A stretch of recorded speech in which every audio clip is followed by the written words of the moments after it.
لیکن کورٹ کا میں اس لیے کہہ رہا ہوں کہ کم از کم یعنی اس میں مرد جو ہے نا کوئی ڈاکومنٹ تو مضبوط بنتے ہیں نا اس میں،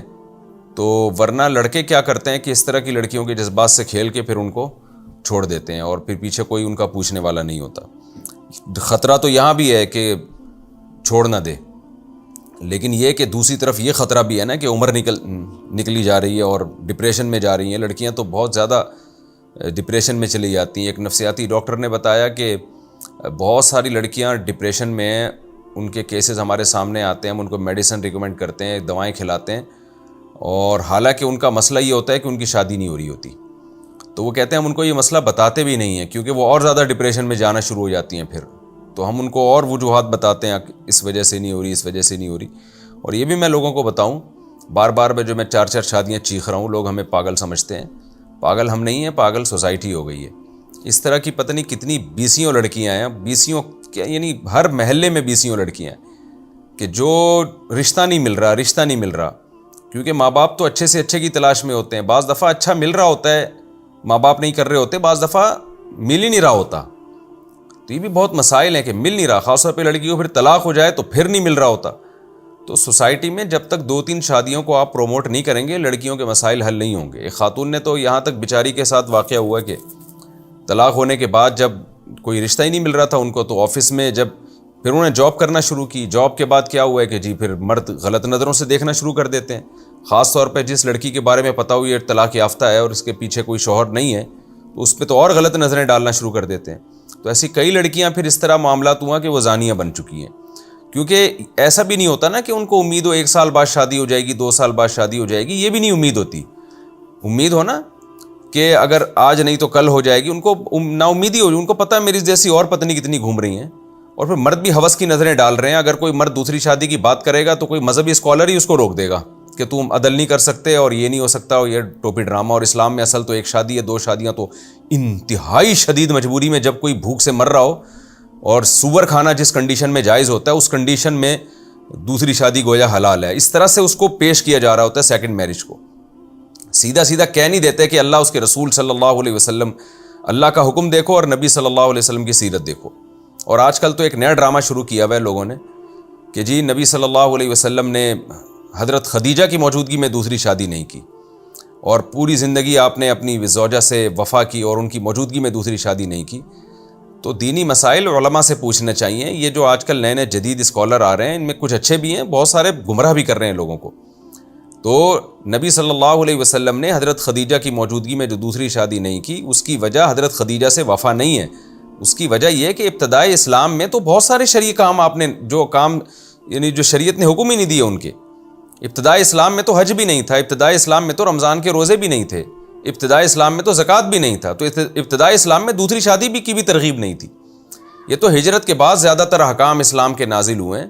تو نبی صلی اللہ علیہ وسلم کی جب ہجرت کا ٹائم آیا تو اس وقت آپ نے نکاح کیے کثرت سے۔ اگر آپ صلی اللہ علیہ وسلم شروع میں زیادہ نکاح کر لیتے تو لوگ یہ تعویل کر سکتے تھے کہ جی اس زمانے میں تو رواج ہی 4 شادیوں کا تھا، تو آپ نے بھی کر لیا، عرب میں رواج تھا۔ تو شروع میں آپ رواج کے بالکل خلاف گئے ہیں، جب آپ کم عمر تھے تو آپ نے نہیں کی، یہ بتانے کے لیے کہ اگر میں کر لوں گا تو لوگ سمجھیں گے جی رواج ہے، تو اس وقت اللہ نے آپ کو نہیں کرنے دی، یعنی آپ کا مزاج تھا دنیا سے بے رغبتی۔ لیکن جب ہجرت کا وقت آیا اور وَوَجَدَكَ ضَالًّا فَهَدَىٰ، قرآن کہتا ہے نبی ہم نے آپ کو شریعت کے حکام سے بے خبر پایا اور باخبر کر دیا۔ تو یہ باخبر تدریجاً کیا ہے، آہستہ آہستہ کیا ہے۔ تو انہی باخبر میں یہ بھی ہے کہ آپ نے فرمایا حُبِّبَ إِلَيَّ النِّسَاءُ وَالطِّيبُ، کہ اللہ نے میرے دل میں عورت کی محبت ڈال دی ہے، یعنی نکاح کی رغبت ڈال دی ہے۔ تو پھر آپ صلی اللہ علیہ وسلم کو نکاح کی رغبت ہوئی ہے، حالانکہ اب آپ کی عمر زیادہ ہو گئی تھی، تو اس کے باوجود آپ نے کثرت سے نکاح کیے۔ اور قرآن کیا کہہ رہا ہے؟ لَقَدْ كَانَ لَكُمْ فِي رَسُولِ اللَّهِ أُسْوَةٌ حَسَنَةٌ، تمہارے لیے پیغمبر صلی اللہ علیہ وسلم کی سیرت میں بہترین نمونہ موجود ہے۔ تو سیرت میں شروع کا وقت دیکھا جائے گا نبی کا، یہ آخری زندگی دیکھی جائے گی۔ تو حقیقت یہ ہے کہ اس چیز سے تو ہمیں اور زیادہ موٹیویشن ملنی چاہیے کہ جب آپ صلی اللہ علیہ وسلم نو عمر تھے، جوان تھے، اس وقت آپ نے دوسری نہیں کی، جب عمر زیادہ ہو گئی تو پھر دوسری کی ہے۔ تو یہ بتانے کے لیے کہ اسلام میں اتنی ترغیب ہے کہ میری عمر 50 سے اوپر ہو چکی ہے اور میں کثرت سے نکاح کر رہا ہوں، تو جوان لوگوں کو تو اور زیادہ اس میں رغبت ہونی چاہیے، جوان لوگوں کو تو کم عمری میں یہ کام کرنا چاہیے کہ جب نبی صلی اللہ علیہ وسلم کو نکاح کی حاجت نہیں رہی اس وقت آپ کثرت سے نکاح کر رہے ہیں، تو جس کو نکاح کی حاجت ہو اس کو تو اس وقت اور زیادہ کثرت سے شادی کرنی چاہیے، نکاح کرنے چاہیے۔ تو نبی صلی اللہ علیہ وسلم کی جب بھی کوئی عمل ہمارے سامنے آئے گا نا، تو شروع کا عمل آئے اور آخر کا عمل آئے، تو پوری امت کا اتفاق ہے کہ آخری عمل کو لیا جائے گا۔ تو آخری عمل آپ صلی اللہ علیہ وسلم کا نکاح کی کثرت والا تھا، نکاح کی قلت والا عمل، کمی والا عمل شروع کا تھا، تو وہ عمل نہیں لیا جائے گا، وہ عمل لیا جائے گا جو بعد میں ہوا ہے۔ یہی وجہ ہے کہ جن صحابہ کا حالت اسلام میں زیادہ وقت گزرا ہے ان کے آپ کو نکاح ان کے زیادہ نظر آئیں گے، ان کی شادیاں زیادہ نظر آئیں گی آپ کو۔ اور پھر اہم ترین بات یہ ہے کہ اگر یہ حضرت خدیجہ سے وفا تھی تو آپ صلی اللہ علیہ وسلم کو کیا امی عائشہ سے کم محبت تھی؟ کتنے فضائل حضرت عائشہ رضی اللہ تعالی عنہ کے۔ حضرت عائشہ ان فضائل پہ فخر کیا کرتی تھی کہ میرے لحاف میں وحی آتی تھی، میری گود میں نبی صلی اللہ علیہ وسلم کی موت واقع ہوئی ہے، آخری وقت میں اللہ نے میرے لعاب کو آپ کے لعاب کے ساتھ ملایا مسواک کے ذریعے۔ تو اور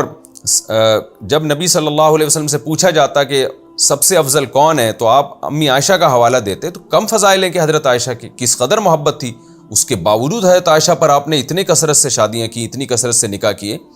تو یہ صاف پتہ چلتا ہے کہ اس کا محبت سے تعلق نہیں ہے، اس کا شریعت سے تعلق ہے، سوسائٹی کی نیڈ سے تعلق ہے۔ ہندوؤں نے یہاں تک لکھا ہے کہ نبی نے اتنی کثرت سے نکاح اس لیے کہ تاکہ مسلمانوں کو ترغیب دی جائے۔ تو اس لیے آپ لوگ کسی کی نہ سنیں اس بارے میں۔ ہماری سوسائٹی میں عورتیں برباد ہو رہی ہیں، خدا کی قسم زنا پھیل رہا ہے ہمارے معاشرے میں، مت سنیں کسی کی، آپ کثرت سے نکاح کریں اور ان میں کے حقوق بھی ادا کریں، عدل بھی کریں۔ اللہ میاں نے قرآن میں 2 شادیوں سے اللہ نے شروع کیا ہے کلام کو اپنے،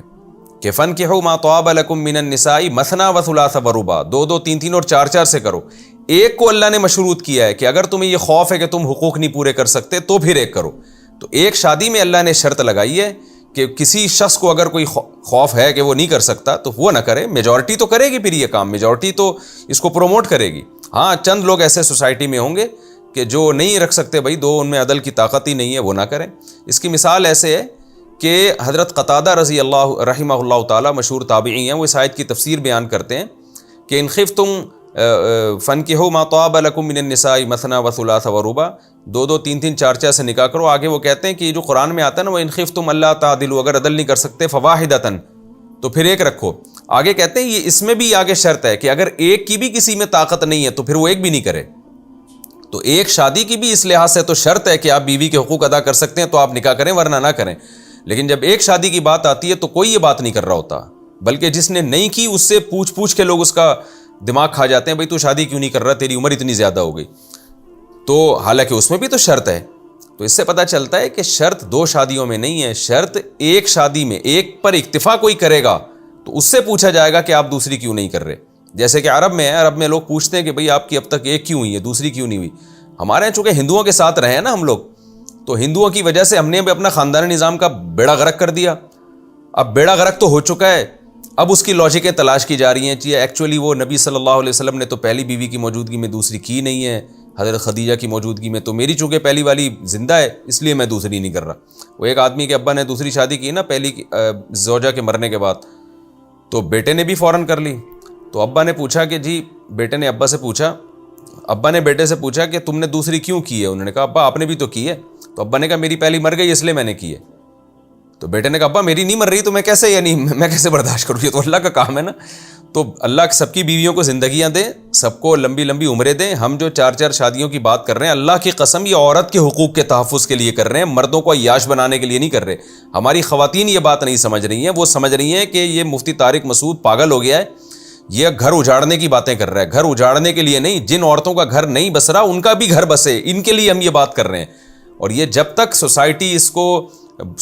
جو ہے نا اس کے خلاف جہاد نہیں کرے گی، اس وقت تک یہ سوسائٹی میں یہ چیز پروموٹ ہونے والی نہیں ہے۔ تو آپ لوگ جو آج کل آڑے ترچے اسکالرز آ رہے ہیں، دوسری شادی کی حوصلہ شکنی کر رہے ہیں، ان کی مت سنیں، قرآن و سنت کو دیکھیں۔ قرآن صاف کہہ رہا ہے 2 2 3 3 4 4 کرو۔ اگر تمہیں خوف ہے کہ عدل نہیں کر سکتے پھر ایک۔ نبی صلی اللہ علیہ وسلم کے بارے میں قرآن کہہ رہا ہے تمہارے لیے پیغمبر کی زندگی میں بہترین نمونہ ہے، تو پیغمبر کی زندگی میں ایک بیوی نہیں ملتی، ہمیں زیادہ بیویاں ملتی ہیں۔ پھر صحابہ تابعین کی زندگیوں میں زیادہ بیویاں ملتی ہیں، تو سلف کو فالو کرنا ہے تو ان چیزوں میں بھی فالو کرنا پڑے گا۔ تو اور جو آپ ہمارے جو قدیم فتووں کی کتابیں ہیں، جو مشائخ علماء نے، جو قدیم علماء گزرے ہیں جنہوں نے فتاوی لکھے ہیں، وہ بھی اس کو پروموٹ کرتے ہیں وفی التزویج بامرأۃ، فتاوی قاضی خان میں 1000 سال پہلے انہوں نے لکھا ہے وفی التزویج بامرأتین مخالفۃ دین النصارى، کہ 2 بیویاں رکھنے میں یہود و نصارہ کی بھی مخالفت ہے، یعنی کیونکہ یہ اسلام ہی اس چیز کو پسند کرتا ہے، دنیا میں کوئی اور مذہب نہیں اس کو پروموٹ کرتا، تو کسی اور مذہب کی مخالفت بھی ہے اس میں، یہ بھی اس میں ایک فضیلت کی چیز ہے۔ تو اس پر تو میں پوری 1 سے زائد شادیوں کی ضرورت کیوں یہ کتاب لکھ چکا ہوں، سارے دلائل آپ کو اس میں مل جائیں گے۔ آپ سارے دلائل کو ایک طرف رکھیں، ان عورتوں پہ ترس کھاؤ خدا کے لیے، طلاق یافتہ، بیوہ، کنواری، جن کی عمریں نکل رہی ہیں، ایسی 30 سال جو خواتین کی عمریں ہو رہی ہیں نا، اچھے رشتے نہیں آ رہے ہوتے، تو ماں باپ پھر کیسے کر دیں؟ ان کو ڈر لگ رہا ہوتا ہے کہ بھائی ابھی تو گھر میں بیٹھی ہوئی ہے، نکاح کے بعد اس سے بھی نہ جائے، اس اور بڑے عذاب میں مبتلا نہ ہو جائے۔ تو میں مانتا ہوں بہت سے ماں باپ ضد اور ہٹ دھرمی بھی کر رہے ہوتے ہیں، اچھے رشتے آتے ہیں پھر بھی انکار کرتے ہیں، لیکن میجورٹی کی شادیاں نہیں ہو رہی، اچھے رشتے نہیں مل رہے۔ تو دوسری شادی کوئی کر رہا ہو جو رکھ سکتا ہو اور لڑکی کا ہم پلہ اور کفو ہو، وہ اس مرد سے 1000 گنا بہتر ہے کہ جو پہلی شادی کر رہا ہو لیکن اس میں وہ ہم پلہ نہ ہو، لڑکی کے جوڑ کا نہ ہو۔ اس لیے اس کو سوسائٹی میں پروموٹ کریں، ورنہ یہ اتنا سوسائٹی میں زنا پھیلے گا کہ یہ شادیاں وادیوں کا تکلف ہماری سوسائٹی سے نکل جائے گا، ماں باپ بیزار آ جائیں گے، بیٹی پیدا ہوتے ہی ایک ٹینشن ہے، سلوٹیں جیسے کہ آنا شروع ہو گئی ہیں، اور پھر یہی ہوگا کہ بھئی ایجوکیشن کو فوکس کرو، خاندان واندان گیا ایک طرف، بس کمائے کھائے اور شادی ہوتی ہے تو ٹھیک ہے، بوائے فرینڈ رکھے اس کی مرضی ہے، اصل میں معاشی سطح پہ بس اسٹیبل ہونی چاہیے، یہ سوچ سوسائٹی کی بن جائے گی جو یورپ میں ہے۔ تو اس معاشرہ آہستہ آہستہ اسی طرف جا رہا ہے۔